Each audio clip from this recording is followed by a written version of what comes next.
Okey, jadi kes ni melibatkan seorang isteri yang meninggal dunia dan meninggalkan suami dan tiada waris lain, yang tinggal hanyalah zawil arham, iaitu bintu syaqiqah, anak perempuan kepada adik-beradik ibu sebapa, dan anak perempuan yang perempuan lelaki.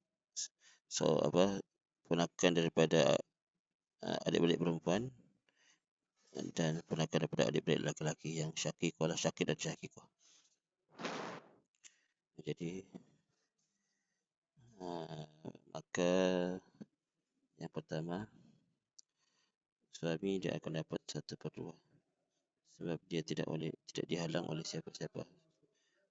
Tiada furuk waris yang menghijab, yang menghalang dia, hijab nuksan, dia dapat 1/2. Jadi bakinya ialah atau asabah akan diberi kepada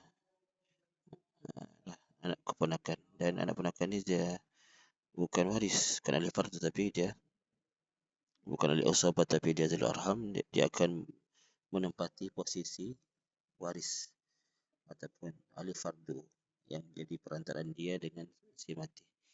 Jadi yang pertama, bintu syaqiq, dia akan ambil bahagian syaqiqah, dan bintu syaqiq akan mengambil bahagian syaqiq, adik-beradik lelaki ibu sebapa.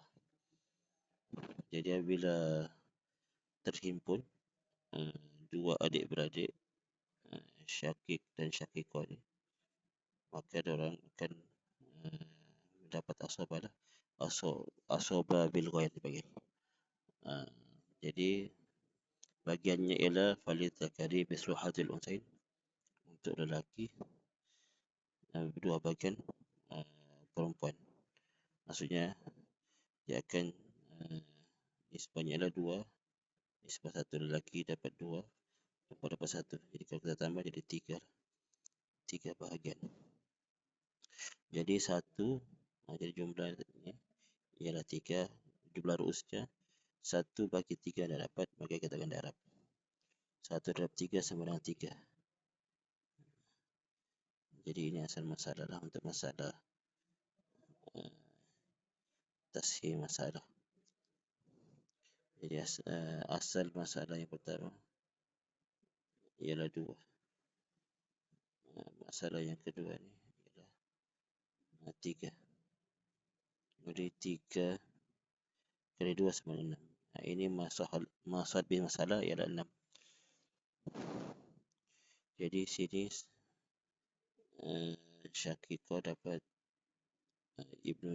bintu syaqiqah dapat 1/6, bintu syaqiq dapat 2/6. Jadi sini darab 3, jadi zawj dapat 3/6.